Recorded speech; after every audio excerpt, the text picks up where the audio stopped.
ৰাজ্যৰ প্ৰান্তে প্ৰান্তে বানৰ প্ৰলয়ংকাৰী ৰূপ সামগ্ৰীত ডিজুনৰ বাঢ়নি পানীয়ে বুঢ়ালে বিস্তীৰ্ণ অঞ্চল বানৰ তলত সামগ্ৰী ৰাজচক্ৰৰ কেইবাখনো গাঁও প্ৰায় 14খনতকৈও অধিক গাঁও বানত বুৰি হাহাকাৰ পৰিৱেশৰ সৃষ্টি হৈছে স্থানীয় লোকসকলৰ মাজত আশ্ৰয় বিচাৰি নিৰাপদ স্থানলৈ ঢাপলি মেলিছে বান আক্ৰান্ত এই মুহূৰ্তত সামগ্ৰীৰ দৃশ্যাংশ আপোনালোকক দেখুৱাইছো কেইবাখনো গাঁও এতিয়া পানীৰ তলত হাহাকাৰ পৰিৱেশৰ সৃষ্টি হৈছে ঘৰ বাৰী সমান্তৰালকৈ ধান চাউল সকলো এতিয়া বানে উটুৱাই লৈ গ'ল নিৰুপায় হৈ পৰিছে বানাক্ৰান্ত যাৰ বাবে চৰকাৰৰ সহায় বিচাৰিছে বানাক্ৰান্তই আৰু আশ্ৰয় বিচাৰি নিৰাপদ স্থানলৈ ঢাপলি মেলিছে অৰ্থাৎ আশ্ৰয় শিবিৰলৈ ঢাপলি মেলিছে বানাক্ৰান্ত এই সন্দৰ্ভত সামগ্ৰীৰ পৰা অভিজিত বৰাৰ এক প্ৰতিবেদন আগবঢ়াইছো যে ৰাজ্যত ইতিমধ্যে যি 2-3 দিনকৈ যি মুখলধাৰ বৰষুণ হৈছিল আৰু মুখলধাৰ বৰষুণৰ ফলতে ইতিমধ্যে সামগ্ৰীৰ যি ডিজু নদী আছে ডিজু নদী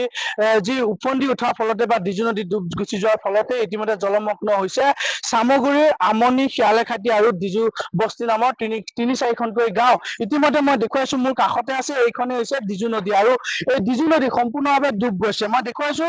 জুমনা সামগ্ৰিক পৰিৱেশ এই মুহূৰ্তত দেখুৱাইছে যথেষ্ট যি ডিজু নদী ইতিমধ্যে ডুব গুচি যোৱাৰ ফলতে ইয়াৰ দাঁতি কাষৰীয়া যিসমূহ লোক আছে যিসমূহ স্থানীয় লোক আছে সকলো ইতিমধ্যে জলমগ্ন হৈছে ৰাইজ কোনোফালে এক ওলাব নোৱাৰা পৰিৱেশৰ সৃষ্টি হৈছে পৰিৱেশটো মই দেখুৱাইছো যে যথেষ্ট ইতিমধ্যে যি মুখলধাৰ বৰষুণৰ দিছিলে তাৰ পাছত ইতিমধ্যে সামগ্ৰীত এনেধৰণৰ এক অপৰিৱৰ্তিত এক বান পৰিস্থিতি বুলি ক'ব লাগিব এক ঘপককৈ আহিছে বান আৰু এই বান অহাৰ ফলতে ইতিমধ্যে স্থানীয় ৰাইজৰ এক ক'ব লাগিব যে তেওঁলোকৰ মাজত ইতিমধ্যে যথেষ্ট সমস্যাৰ সন্মুখীন হ'বলগীয়া হৈছে আপোনাৰ যথেষ্ট সমস্যা হৈছে কিমান দিন ধৰি বান যোৱাকালিৰ পৰা এনেকুৱা হৈছে ঘপককৈ পানীটো বাঢ়ি গ'ল আমাৰ ইয়াত কমচে কম 400 ঘৰ আছে 400 ঘৰ খাবলৈ চাইছে পানী কেনেকুৱা বাঢ়িছে এতিয়া চৰকাৰী বিষয়ে মানুহকেইটা অহা নাই আহি পেলাই আমাৰ তদন্ত কৰা নাই আমি চৰকাৰক আহ্বান জনাইছো আমাৰ এই গৰীব শ্ৰেণীৰ মানুহবিলাক এইবিলাক মানে কিবা মানে সাহায্য কৰিবৰ কাৰণে পানীটো ক'ৰ পৰা কেনেকৈ পানীটো পাহাৰীয়া পানী হয় এইটো আপোনাৰ লালটেন সোণাঝুৰি সেইবিলাকৰ পানী পেলাই আহে ওপৰত পানী হলে মানে এইফালে বঢ়ি যায় ডাঙৰ হৈ যায় ডিজু নদী সম্পূৰ্ণ উটুব গ'ল একদম পুৰা ঘৰ বাৰী ডুবি গ'ল আপোনালোকে চাইছে আপোনাৰ পূৰ্বতে এনেকুৱা হৈছে নে আগতো এবাৰ হৈছে 2012ত এতিয়া আমি সাহায্য পাইছিলো সাহায্য দিছিলে চৰকাৰে মাজত আৰু 2012ৰ পিছৰ পৰা হোৱা নাই অলপ অলপ হৈছে তো এনেকুৱা হোৱা নাই 3-4খন গাঁও এতিয়া 400-500 বানত কৰি আছে আপোনালোকে চাইছে কি ক'ব কি আপোনাৰ যথেষ্ট সমস্যাৰ সন্মুখীন হৈছে ইতিমধ্যে চৰকাৰ লোক আহিছে না খবৰ ল'বলৈ নাই হয় আহিছে ধৰক মানুহ আহি আছে কিন্তু কোনো ধৰণৰ এতিয়া ব্যৱস্থা পোৱা নাই আমি কালি ৰাতিও মানুহ আহিছে আমাৰ গাঁওখনো আহিছে সবে আহিছে লিখি কৰি লৈ গৈছে কিন্তু এতিয়ালৈকে কোনো ব্যৱস্থা পোৱা নাই আমি মানুহসকল ক'ত আশ্ৰয় লৈছে এতিয়া মানুহসকল এতিয়া কোনোবা ৰাস্তাত আশ্ৰয় লৈ আছে কোনোবা স্কুলত আছে আমাৰ হাই স্কুলত আছে তো আকৌ কোনোবা ঘৰতো আছে এতিয়া ঘৰতে জব্দ হৈ আছে ওলাব পৰা নাই গৰু ছাগলীসমূহ ৰাস্তাত ৰাখি আছে আকৌ কাৰোবাৰ ঘৰতো আছে এতিয়া ঘৰৰ ভিতৰতে পানী ঘপককে আহিছে আজি যোৱা 3 দিন ধৰি বৰষুণ হৈ আছিলে কিন্তু কাইলৈ ৰাতিপুৱাৰ পৰা ঘপককে পানীটো বাঢ়ি গ'ল নিশ্চয়কৈ এই মুহূৰ্তত মই দেখুৱাইছো আৰু সামগ্ৰিক পৰিৱেশটো মই দেখুৱাম এনবি নিউজৰ দৰ্শক এয়া হৈছে যি ধৰণে জলমগ্ন হৈছে এতিয়া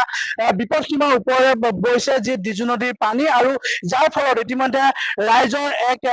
আলৈ আথানি হোৱাৰ নিচিনা হৈছে যে তেওঁলোকে এতিয়া বানত ক'ত যাব কি কৰিব তেওঁলোকে এনেধৰণৰ এক পৰিৱেশৰ সৃষ্টি হৈছে মোৰ কাষতে আছে এখন ডিজু নদী আৰু এই ডিজু নদী ইতিমধ্যে সম্পূৰ্ণভাৱে ডুব গৈছে আৰু যাৰ ফলত ইয়াৰ দাঁতি কাষৰীয়া যিসমূহ বাসগৃহ আছে যিসমূহ স্থানীয় লোক আছে সেই স্থানীয় লোকসকল সম্পূৰ্ণভাৱে বানত ডুব গৈছে আৰু তেওঁলোকে ইতিমধ্যে বিভিন্ন প্ৰান্তে তেওঁলোকে শিবিৰ পাতিছে আৰু শিবিৰ পাতি তেওঁলোকে আশ্ৰয় লৈছে আমি দেখুৱাইছো এনেধৰণে এতিয়া ঘৰৰ ভিতৰত সম্পূৰ্ণভাৱে তেওঁলোক পানীত ডুব যোৱা দেখিবলৈ পোৱা গৈছে আৰু এনেধৰণে এতিয়া দেখিবলৈ পোৱা গৈছে যে সামগ্ৰীৰ এক অপৰিৱৰ্তিত এক বান পৰিস্থিতি হৈছে আৰু মুখলধাৰ বৰষুণৰ ফলতে যোৱা কালিৰে পৰা যি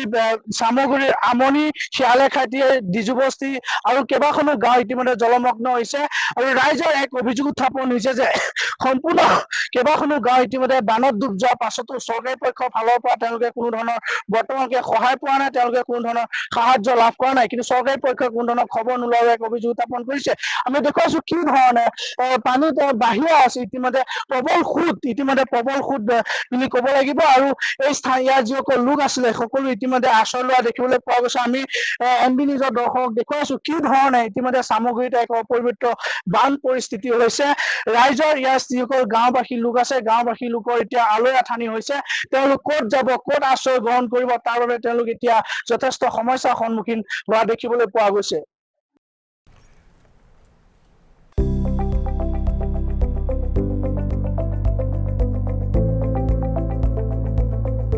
NB নিউজ, সহজ সৰল ভাষাত নৱভাৰতৰ কথা।